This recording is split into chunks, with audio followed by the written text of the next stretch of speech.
Alpha Team is flying around the movie adaptation zone situated in northwest Raccoon City. We're searching for the helicopter of our compatriots Bravo Team, who disappeared during the middle of our mission. No! Bizarre murder cases have recently occurred in Raccoon City. There are outlandish reports of families being attacked by a movie trilogy. Victims' hopes for a decent movie adaptation were apparently eaten. Bravo Team went to watch the trilogy and disappeared. Look, Chris! No!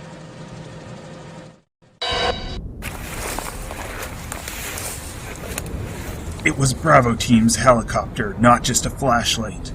Nobody was in it, but strangely, most of the equipment was still there. However, we soon discovered why. Bravo Team, you're pitiful. What? What is this?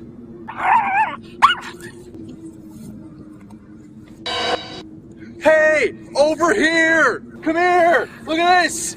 You're not listening to me! I'm Joseph Frost! Over here!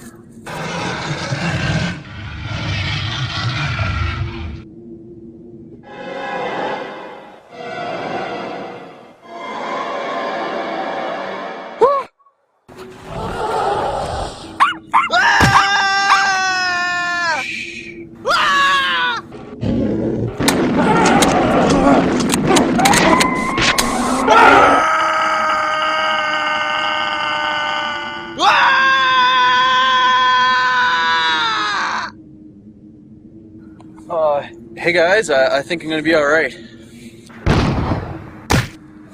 Sorry. Don't come this way! Whoa! Wait, guys! Hold on! Joseph!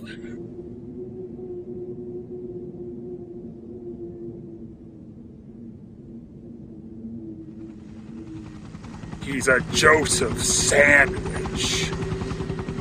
No! Don't go!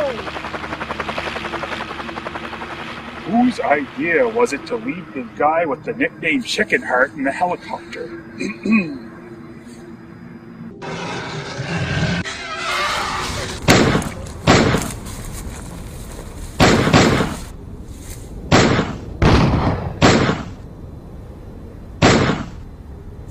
Jill, run for that house! Thought that's what we were already doing, Chris. Quiet, Jill, we've lost Barry. What? Oh no! Yup, we have no idea where Barry is. There are only 3 movies left: Resident Evil, Apocalypse, and Extinction. We don't know where Degeneration is.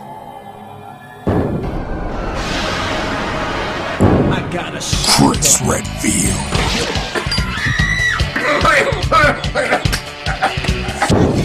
Jill Valentine. Barry Burton.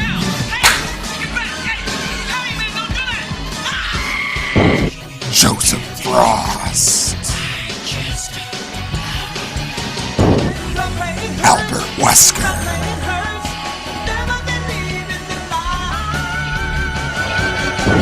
Resident Phelous.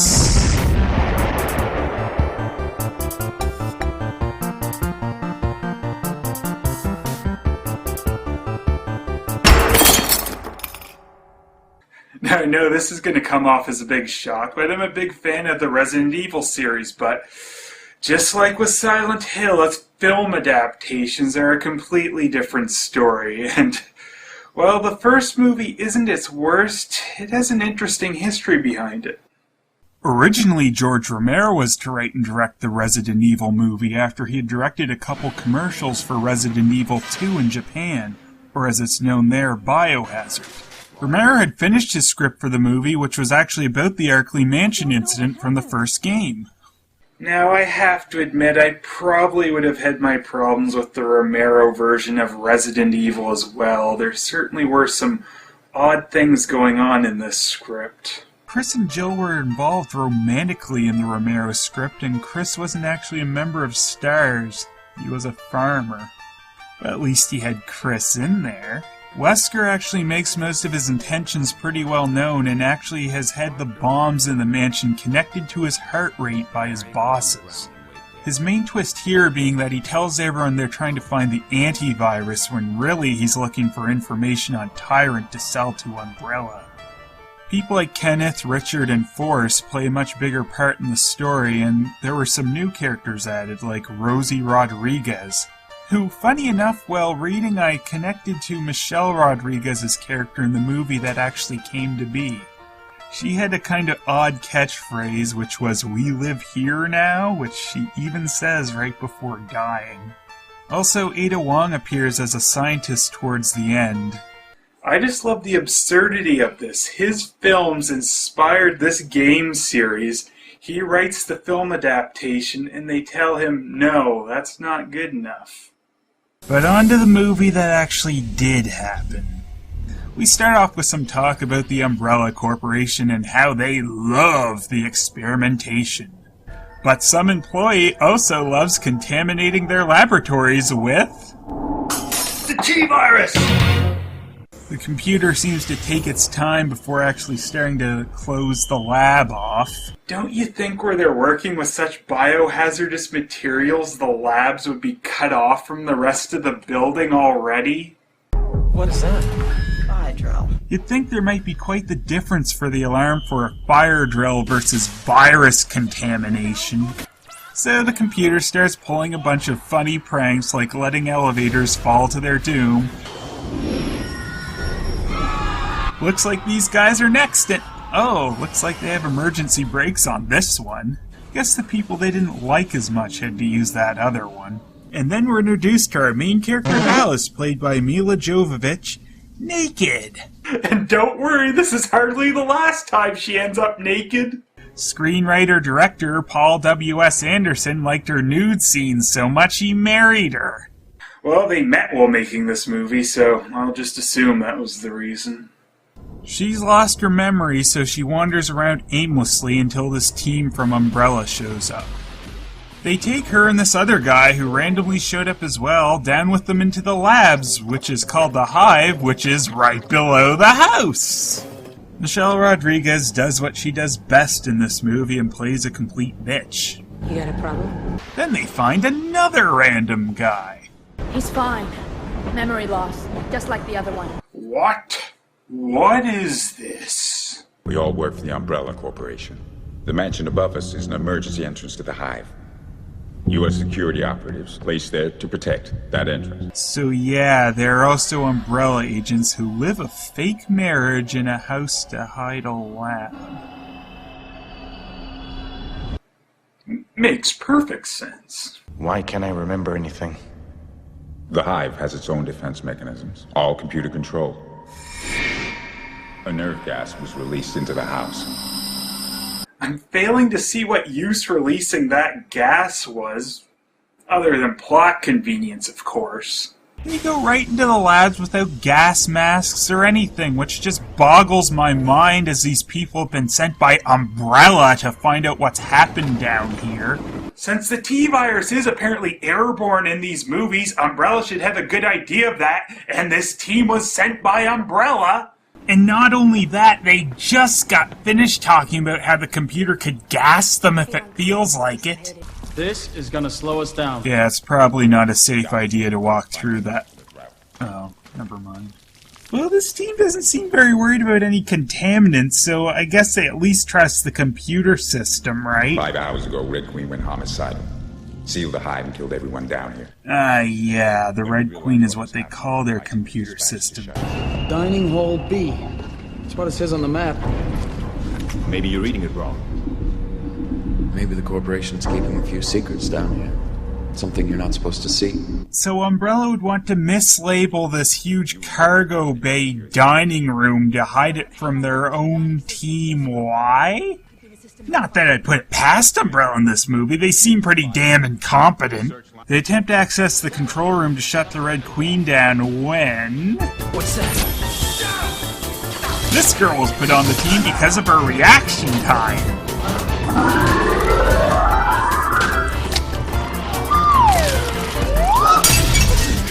Open the door!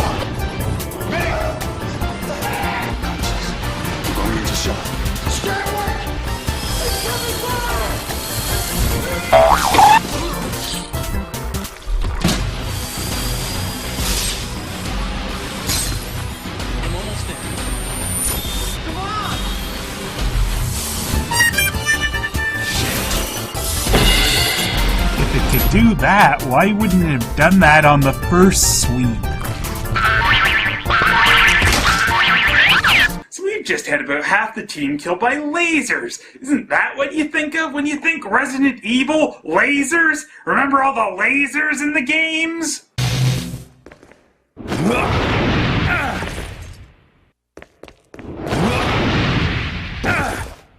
That doesn't count! Well, you guys can at least check on the guy who only had his fingers cut off? Guess not. Get out! Get out! You can't be in here. Don't listen to anything she says. She's a holographic representation of the Red Queen. You have to get out. Modeled after the head programmer's daughter. Blah, blah, blah, she's the Red Queen, blah, blah, blah. You're all going to die down here. You can't kill me! So with the Queen shut down, it releases all the zombies, finally. Rodriguez's character gets bit and they deal with that zombie. However...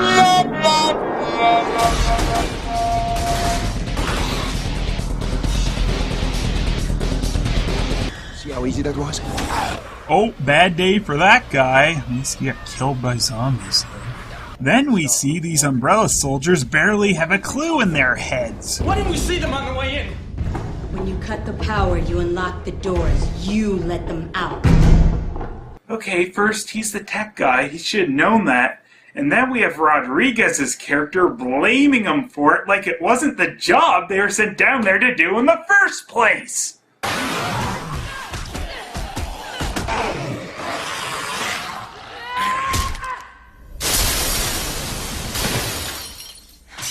Whoa, I know Kung Fu. Show me.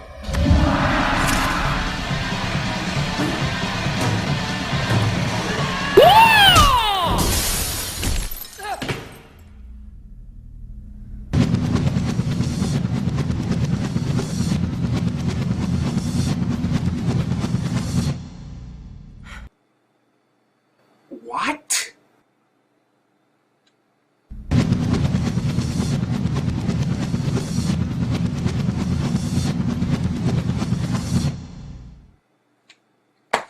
Anyway, the other random Matt is actually trying to find his sister, and he has! Yay! Oh, except she's a zombie. Oh no!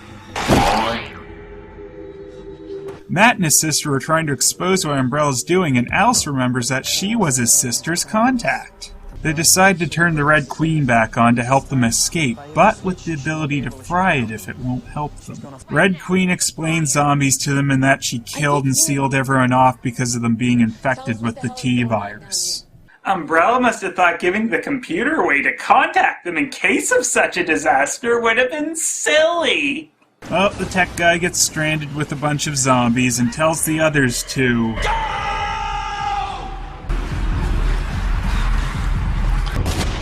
So sad, but... Oh, he shot a zombie, then crawled out a duck behind him. Why he just didn't do that right away instead of sitting there letting them have this big discussion on whether to leave him or not, I don't know. Alice remembers there's an antivirus, but her fake husband remembers he was the one who stole the virus and infected the lab at the start of the movie. I can't believe that son of a bitch is gonna get away with this. I don't think so. I've been a bad girl.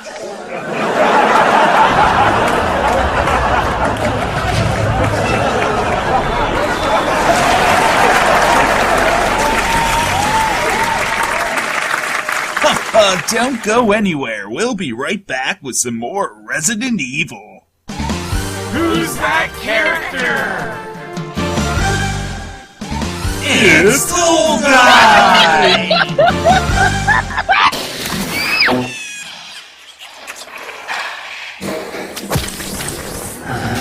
Now that it has fed on fresh DNA, it will mutate. Becoming a stronger, faster hunter. I find it kinda odd for them to refer to the liquor as a hunter when there's a creature in Resident Evil called a hunter. Anyway, the Queen won't let them go unless they kill Rodriguez as she's been bitten. But it must be having a serious logic error as it's already killed everyone down in the hive here since the T-virus has been airborne. Bitch wouldn't open the door. so I had to fry her. Wait, so he had kept the remote to fry the Queen with him even though he had contemplated suicide back there? Wouldn't you think throwing that over to them might have been an idea? Whatever. So they inject Rodriguez with the antivirus, but the mutant liquor attacks, infecting Matt. Oh, the antivirus didn't work. Happy ending for Alice and Matt? Nope, Matt's arm hurts from his infection, and before Alice can give him the possibly useless antivirus, scientists show up and grab him. He's mutating. I want him in the Nemesis program. Let's see if she's infected. We're reopening the hive. I want to know what went on down there. Well, if you'd better equipped your team you'd just sent down, or had the computer so it'd send you such information, you'd already know that. Anyway, Alice wakes up naked. Told you it wouldn't be the last time, and don't worry, it's not exclusive to the first movie. She escapes and finds the city in ruins, and oh, how nice! A reference to Romero's Day of the Dead, the guy who was going to write this movie until you said his script wasn't good enough. This movie isn't that bad. It had its own separate story, like the Silent Hill movie should have. And while I would have liked to seen a well-done movie about the Arkley Mansion incident, considering the way the sequels turned out, they're definitely better off this way. That said, we really haven't hit terrible with these movies till we get into the second one, where they decide to introduce Jill. Jill Sandwich.